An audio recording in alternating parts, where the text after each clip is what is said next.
hello everyone. Welcome back to Family Matters. Look, thanks for all the feedback on all the other shows and our guests. Deeply appreciating it. And today is going to be no different.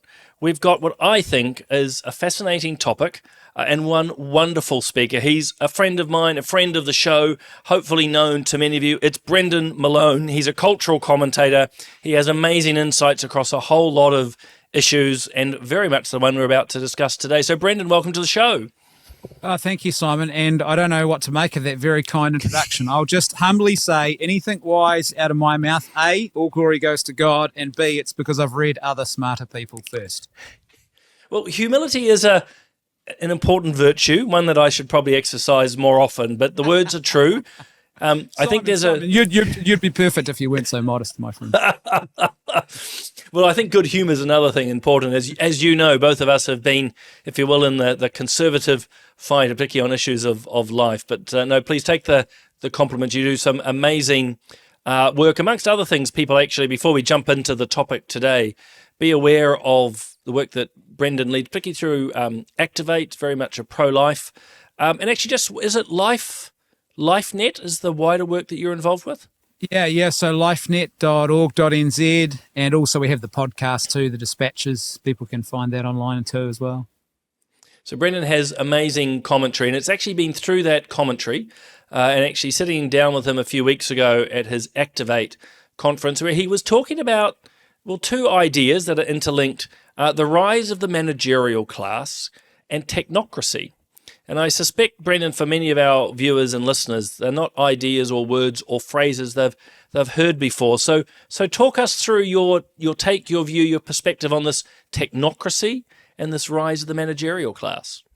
Well, it's kind of, in many ways, as you've alluded to, Simon, it's almost a very complicated topic in its own right. Like we could sit here for an hour and deliver a presentation on it and still barely be scratching the surface. But in a nutshell, basically technocracy is this idea of rule by technical experts.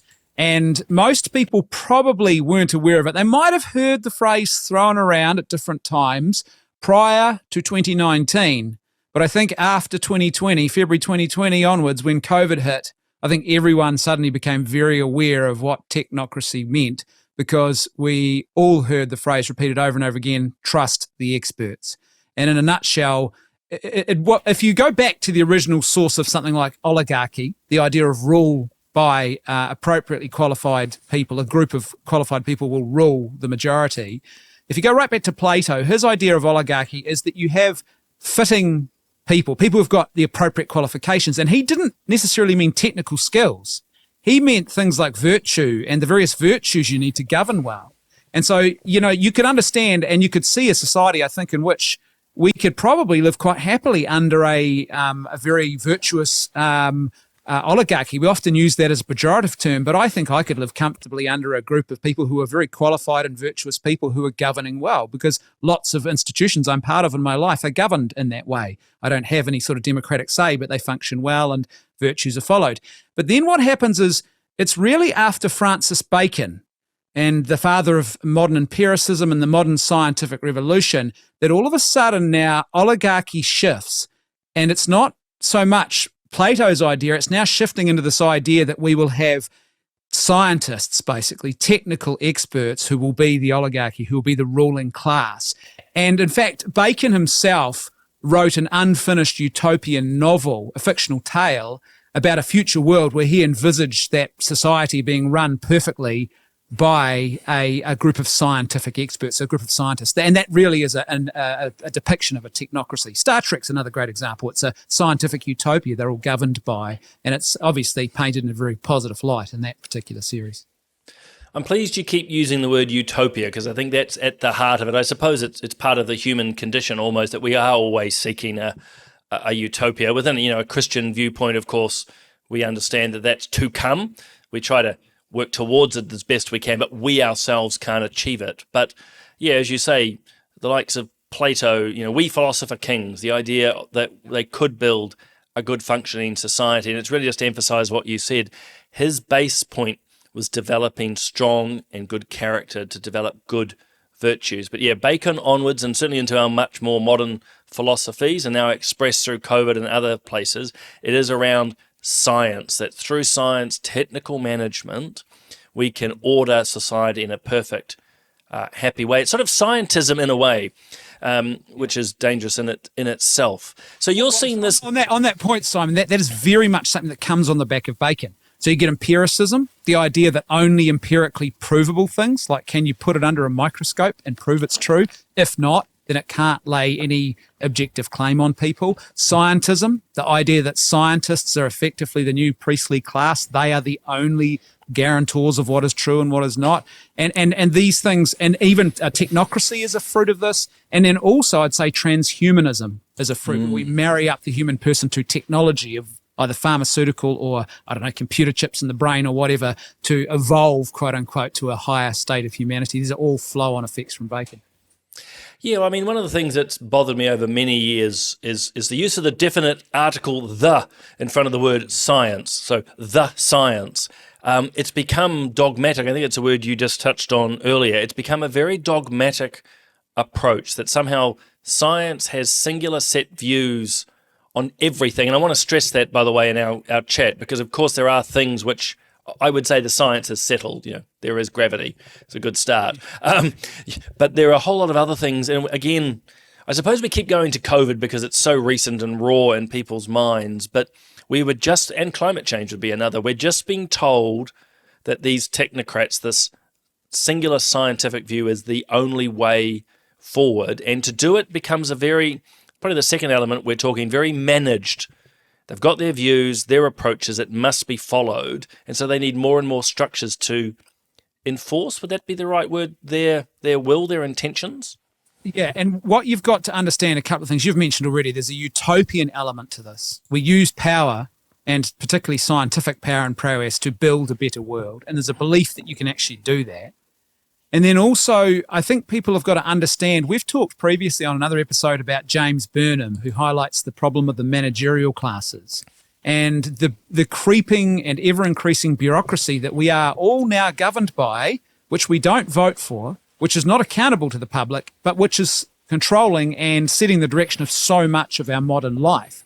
And so the managerial class has this idea that through management, which is a science, people forget that. So you're right. It's not the science. It's the sciences.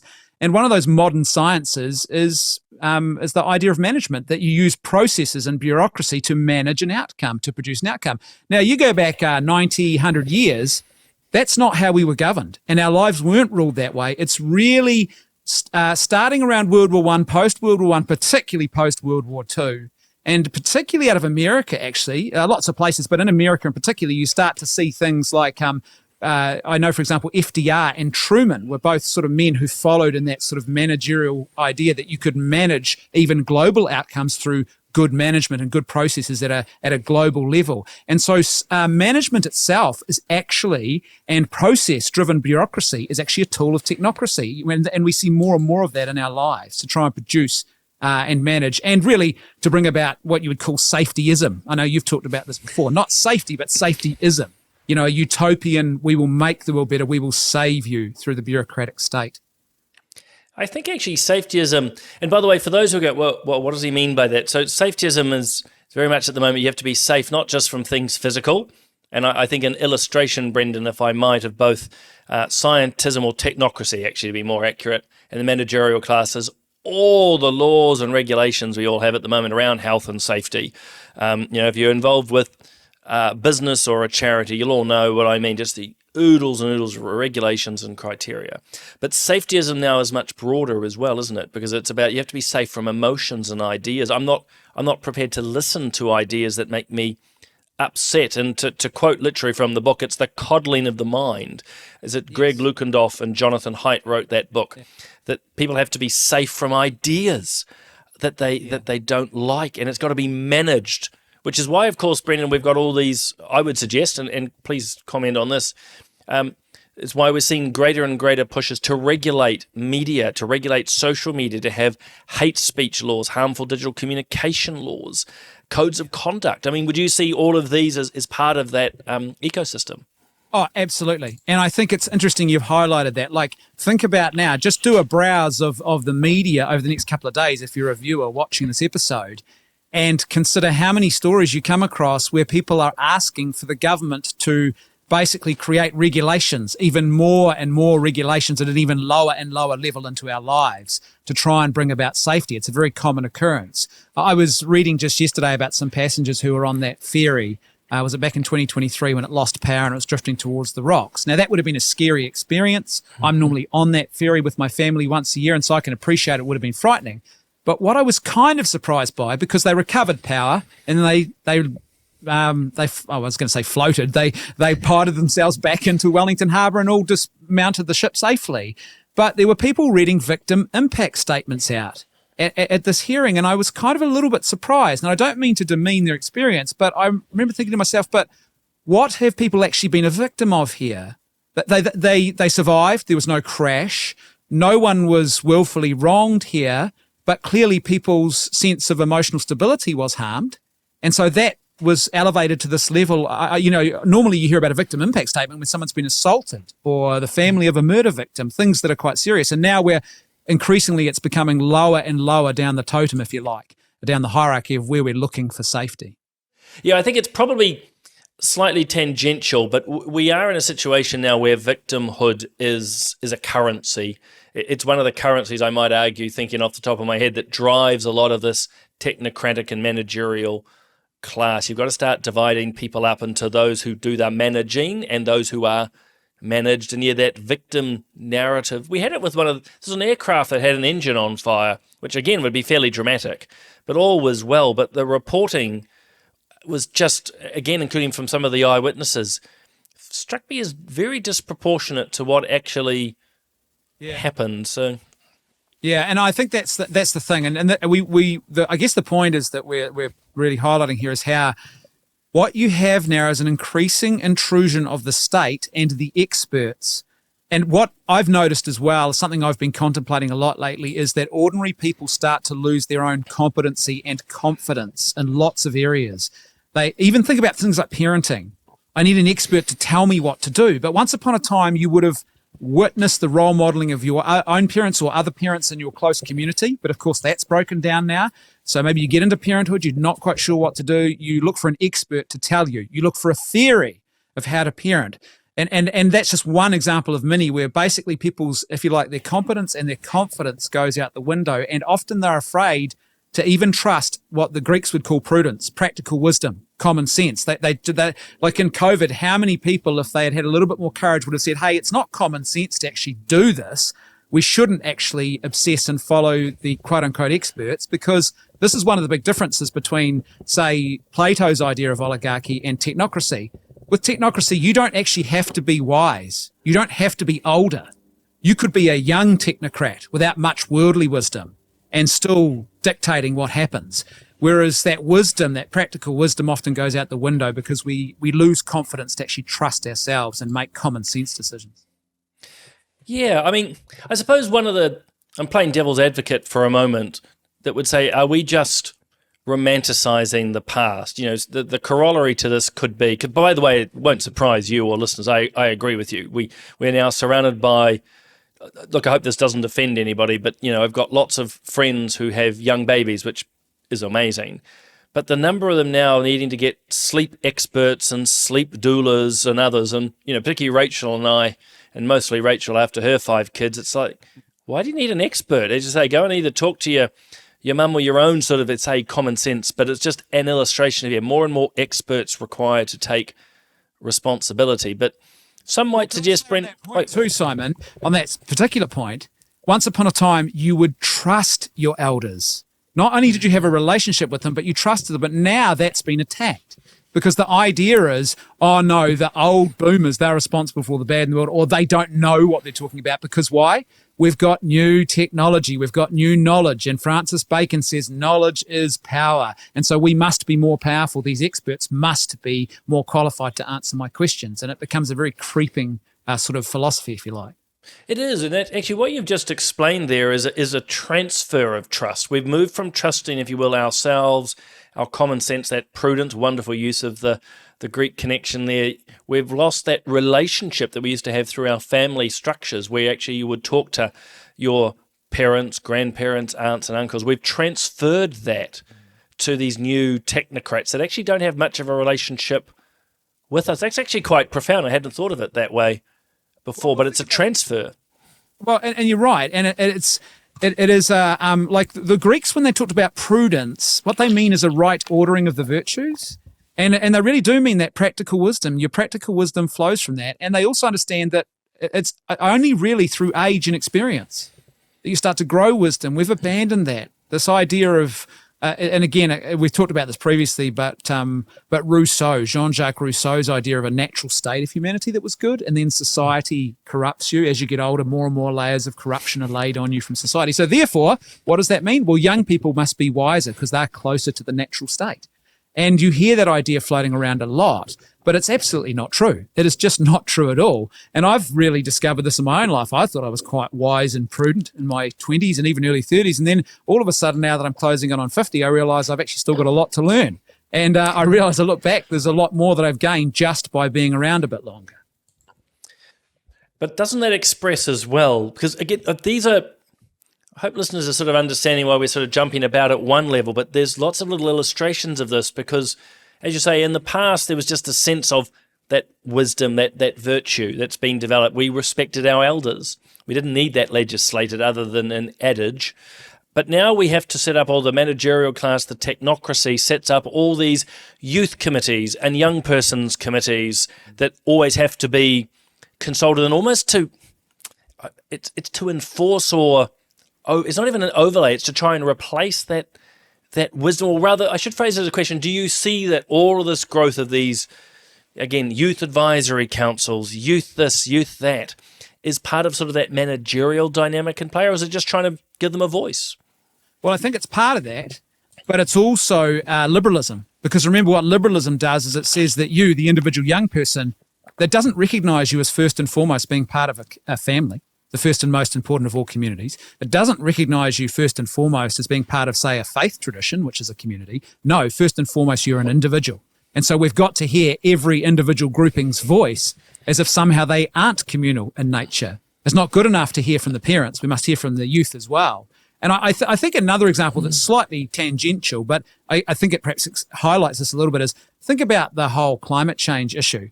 What are we obsessing over? We're obsessing over these technical debates about questions of carbon emissions and carbon credits. But what we're forgetting is that practical wisdom, that prudence that would say, okay, well, a country like New Zealand, we don't produce anywhere near enough emissions to actually have any impact at all globally. So even if we were the worst polluter, we wouldn't have any impact upon the world. And even if we had zero carbon emissions, we'd have no impact on the global scene. But we right now, it feels like certainly we lack the practical wisdom to say, therefore, our local policy in New Zealand should be tailored differently. But you can't, because the technocrats have an idea and they're obsessed with carbon and carbon emissions. And so that becomes the overarching thing, and practical wisdom, common sense takes a back seat when it comes to policy making often.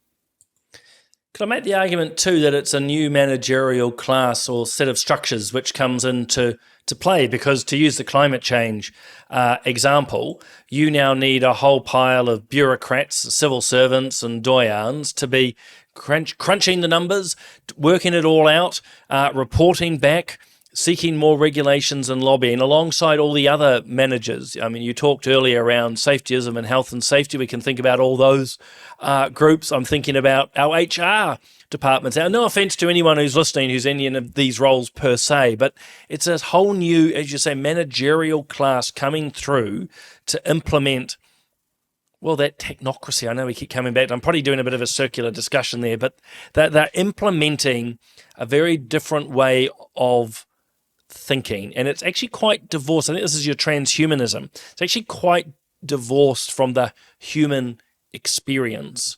Would that be a fair comment? Absolutely. And can I say this is an interesting point, because one thing I've been contemplating a lot lately is, I know people who are regular listeners of mine or have come to presentations will have heard me talking about technocracy and bureaucracy and that sort of creeping mechanism of the state, where the state inserts itself in between us and every other relationship we have to govern it or to produce rules and policies and all the rest of it. But in actual fact, I think the thing we need to be very aware of, have one eye on, if you like, one eye on the bureaucrats and the other eye on the implications of AI. because the reality is that AI, what it could well do is put technocracy on speed in a way that is just dystopian, because all of a sudden you don't need bureaucrats anymore if AI can just scan through the data and the literature and tell you the best process to use, and can actually start, if you like, mechanizing and computerizing that. You don't, all of a sudden the managerial class might actually end up looking quite quaint to us, and we might laugh at how we were all so concerned about it as AI takes more and more hold. And AI starts doing things like, and I don't know if people have considered this, what about when we start to become very normalized to the idea of euthanasia, and AI starts scanning constantly through patient records and starts deciding who should get the treatments and who shouldn't get the treatments in order to save the most money? What happens when AI starts deciding, is brought into say the idea of artificial fertility technologies, and it becomes very dystopian? I don't know if we've considered, and this is one of the hallmarks of technocracy, and the problem with Francis Bacon's knowledge is power. And what he meant was that as our knowledge of the natural world grows and our scientific knowledge grows, so will our freedom from the enslavement of nature. And there's a certain truth to that. Like, you and I are talking in completely different parts of the country right now, and we're recording our conversation for others to watch. It's almost like sorcery if you go back 400 or 500 years that this is happening, right? But so it frees us from the normal restraints of nature. People don't have to be in a room with us to hear us and all that kind of thing. However, C.S. Lewis was very, very cogent of this. He said, every power that we gain is not just a new power over the natural world. We as human beings are also part of that. So it's a power over humanity as well. And he was very aware of the fact that these powers will probably end up with a rule by a minority of technical experts over the majority. And these powers will be turned on people. And we start to see not a liberation then, but a new sort of form of enslavement. And one of the things he was very prescient about was that we need virtue to govern power and science. In fact, he called science the magician's twin. This is C.S. Lewis, because he said a magician doesn't really produce magic. It's all an illusion. They don't make a rabbit disappear. It's just a trick. But a scientist, they can actually produce real power. They can split the atom and they can create an atomic weapon. But who decides whether or not that weapon should be used or how that atomic knowledge should be used? You need morality. You need an outside, transcendent, moral form of governance. Otherwise, people will just take that power and they will say, I will be powerful. I will remake the world in my own image. I will make it better. Trust me, I can do this. And I think that's the reality of what we're living under now. We're not being very discerning because we've lost touch with virtue. A new technology comes along, social media, AI, and we just find ourselves thrown into it, no moral discernment, no moral framework, and then we go, oh my gosh, I wish we hadn't done that after the fact. Yeah, well, one of the driving elements, I mean, look, by the way, for listeners, and certainly from my perspective, I suspect it's Brendan's as well, I mean, science is good. Technology is good. This is not a question of the, if you will, the individual technologies by and large, but it's how they're deployed, and particularly when you take the humanity out of them. And as we were saying earlier, that using... I say too, on that point, Simon, Christianity would say, and because Christianity's been doing science for centuries, people think that we're all living in the dark ages and Christians hated science. Utter rubbish. The Dominican monk who was the master of Thomas Aquinas is Albert the Great. He was a profound and very skilled natural scientist. In fact, his expertise in botany, we're still using some of the categories that he gave to the world. So the Christian vision of reality is that science is this beautiful gift, A, to better understand the natural world that God has created for us to be in, and therefore science is almost like an act of worship as you sort of grow in your knowledge. But B, science is a gift that can be used, and when it's properly used, it will be put at the service of goodness and truth. It will be put at the service of human flourishing. And whenever that doesn't happen, and it just becomes about power and it's separated from an objective concept of what is good and what is true, that's when you have the problems. Absolutely. And it's that ordering, isn't it? Because actually in some cases, and I know this is a controversial area too, but it's all this gender-affirming care at the moment. So when they basically mutilate young people, just because you can do things, just because technology and medical science has reached a certain point, doesn't mean it's the right thing to do. But, you know, that's, I would argue, is one of the absurdities that we've come across now, both in the technocracies. Well, and think about what the pushback. So you get people who have got common sense, actual people with wisdom who are parents who are a bit older, who have got a certain prudence about them, who say this is a very bad idea. We shouldn't be doing this to young people. And then what do they come up against? They come up against the technocrats. They're not speaking from wisdom. They're saying, we should do this. Our technology, our knowledge tells us we're right and you are wrong. And I mean, I think if you think about something like Francis Bacon, knowledge is power, you marry up Francis Bacon with Friedrich Nietzsche, and Nietzsche's idea is that through self-creation, you will find your meaning and happiness. And now what have you got? You've got technology, you've got Bacon, knowledge is power, and you've got Friedrich Nietzsche, find your meaning through self-creation. And those three things together, modern technology thrown into the mix, we can now actually completely amputate healthy body parts to try and quote unquote find our meaning. And you see how these things have very practical, real world outcomes that really do matter and are very serious. Well, you've seen it too, of just how many of your choices in life are becoming limited. See, I'd add a fourth element there, which is your managerial class, which then begin to control what you're allowed to do, say, and think. So you talked about wisdom, and we're talking now in that sort of transgender surgery space. People have been through it, the detransitioners, for example. They have lived experience. So I hesitate with that one because that's a whole nother debate about lived experience. But anyway, they've got experience, they've got wisdom. But I would make the argument, and again, feel free to push back on it, there's a managerial class at play to make sure they don't have a say. They're blocked from being reported in the media. Suggestions at times are labelled as hate speech. There is just an attempt to limit, again, that practical tradition, that practical wisdom. It's being managed day by day. And again, you have a child, the list of what you have to and not do with them, the choices that you can and cannot make are being limited, what you teach the child, where your rights as a parent start and that of the school and the state. It's all changing around us at a very fast speed. Yes, and it is, in fact, Zygmunt Bauman, the sociologist, described the current state of change as like liquid modernity. And what he meant was that normally you could previously plant your feet and it would be firm ground, and you could grow deep roots and you'd have a sense of certainty and a sense of place in the world. But when everything is constantly shifting, it's liquid. There is nowhere to plant your feet and there's no permanence, and that's not good for the human person. And I think you're right. You see that, what you see, and it goes back to a point you made earlier, it's a type of dehumanization. We aren't just becoming more machine-like, we become cogs in a machine. And we need to go back to that original question, well, what is it to be a human person? We're more than just animals. It's not just clever animals. We are not simply functions.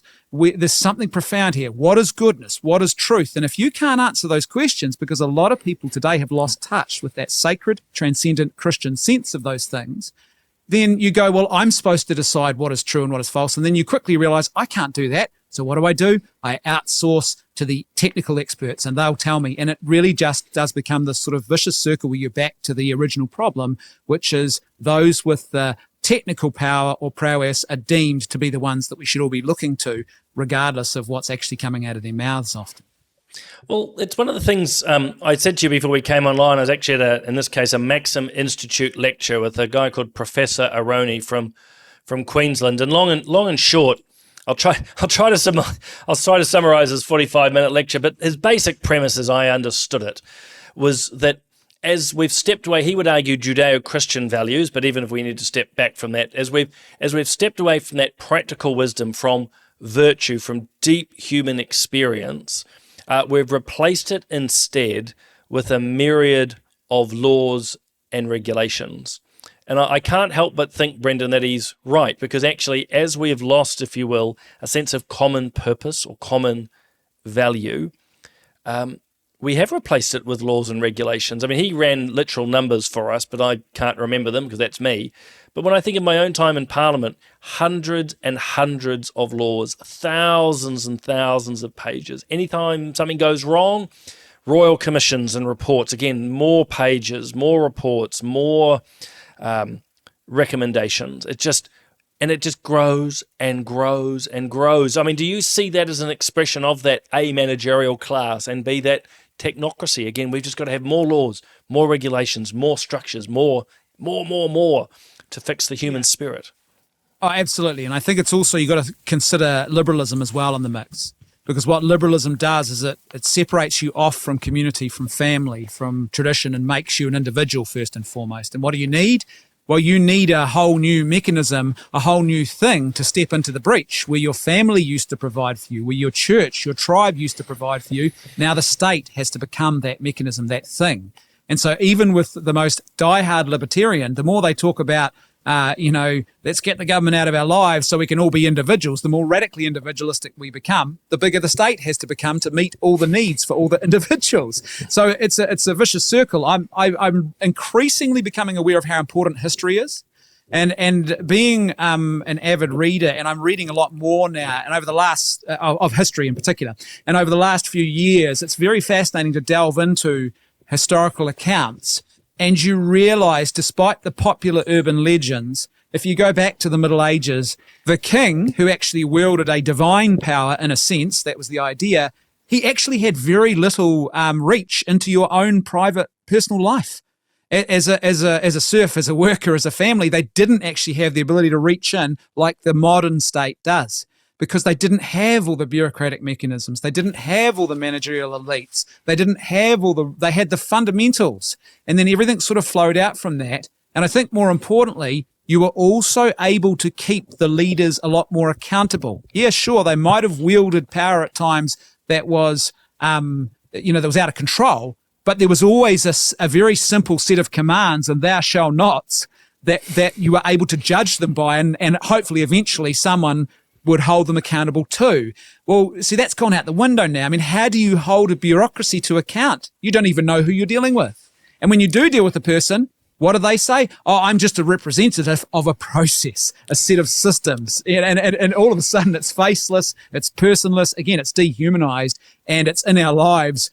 I mean, I don't want to go back into the Middle Ages. There's a lot of things I like about the current era, but let's be clear. One thing that is a problem is the state overreach is definitely a lot worse than what it was back then.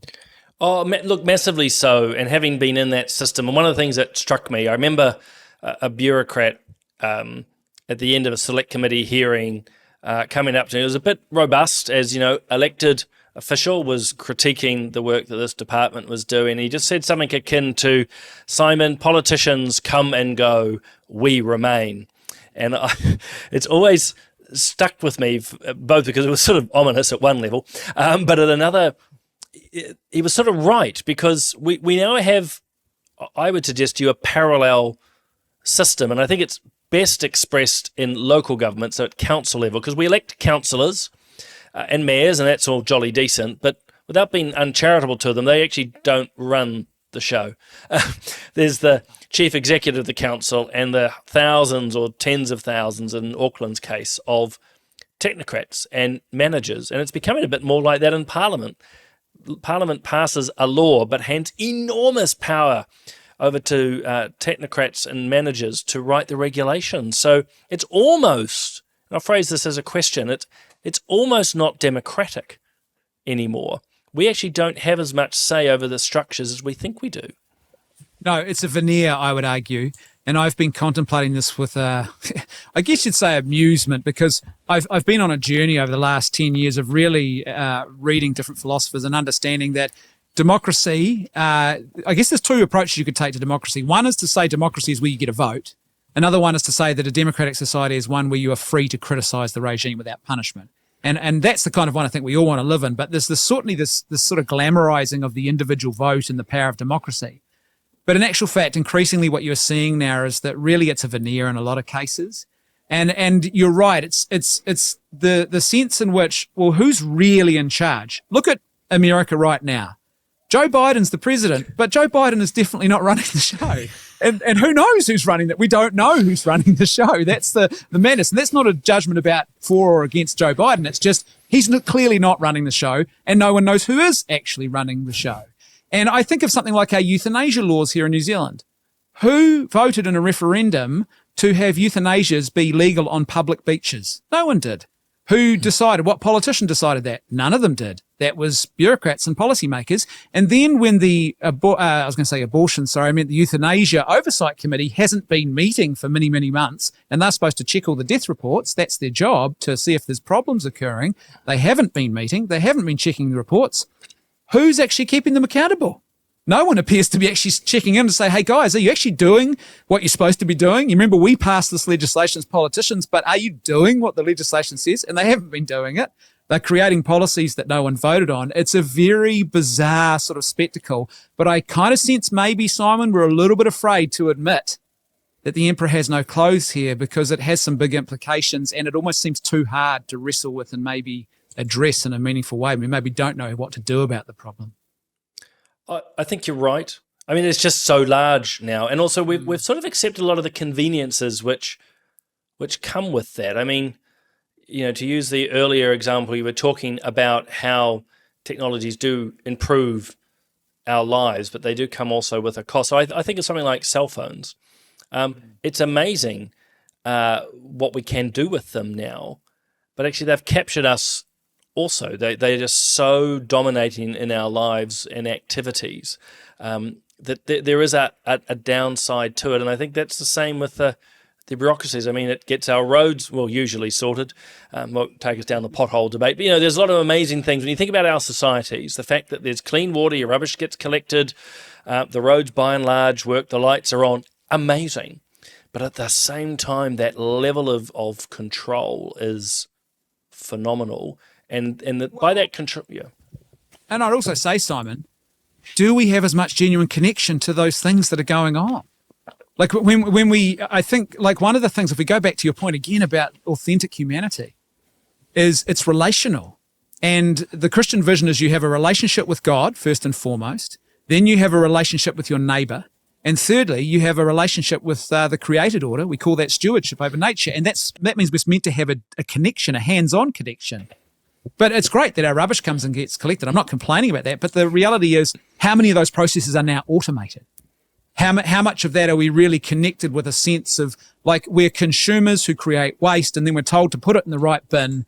And then people wonder why maybe we're losing our sense of authentic environmental connection and concern. We're fixating on carbon credits and we're fixating on what China's doing. We can't do anything about China and its carbon emissions, but we're fixated on it. We can't stop the whole globe from emitting, but we're not actually focused where we should be relationally and at the local level because we've lost that connection with what's actually happening more often than not.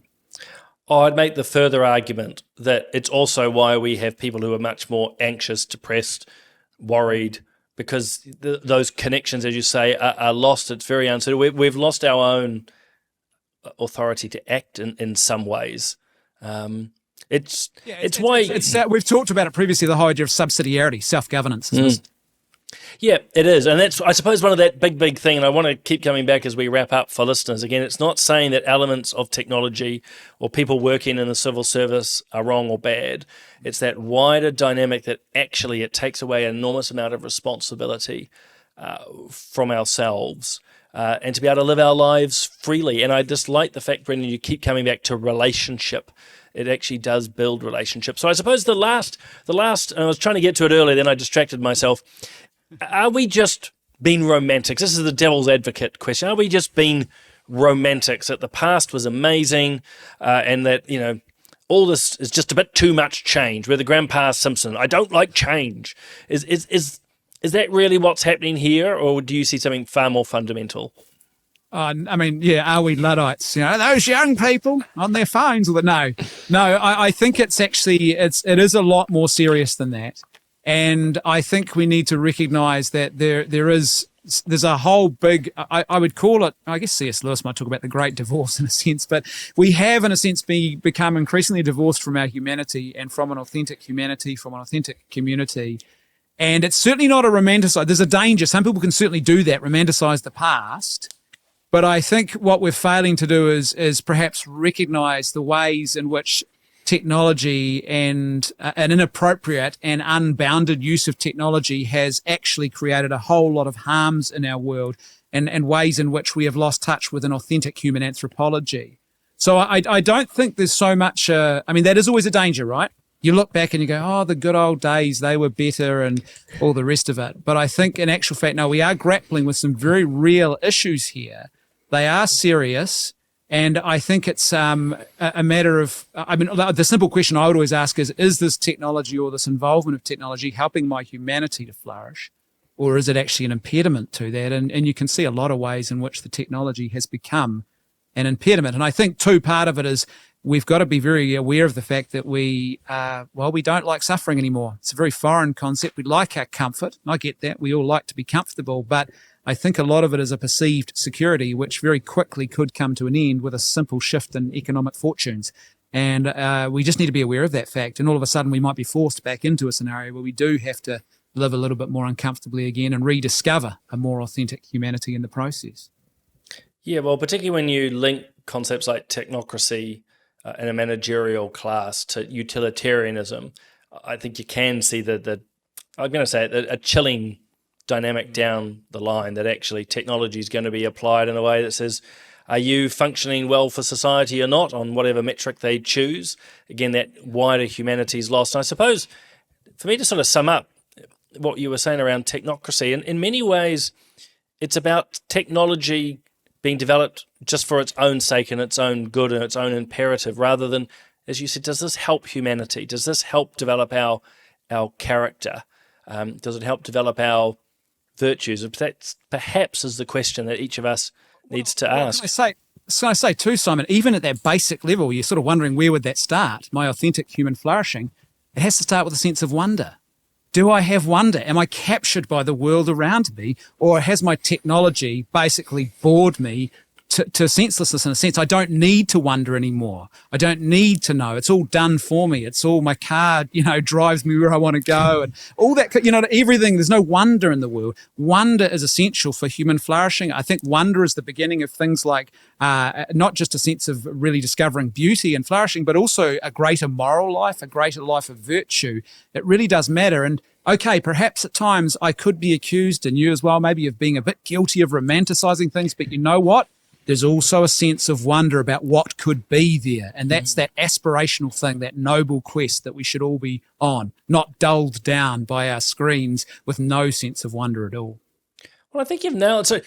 So we could talk, listeners will know, Brendan and I could talk for hours and drive you all mad, but you've just touched on something that I suspect most parents would understand, is actually we're always trying to get our kids outside to play, to go and actually do something, if you will, physical, go for hikes, go trekking, go swimming, I wouldn't literally tell the kids go and play fight, but just go out and, as you say, explore the world, feel it, touch it, be part of it, and to use your word, to wonder. In older days, and now I am going to sound like the romanticist, to paint, to write poetry, to write letters. We've dropped all of that now because we just sit on our cell phones. What do the kids accuse me of? Doom scrolling. Because it does reduce wonder.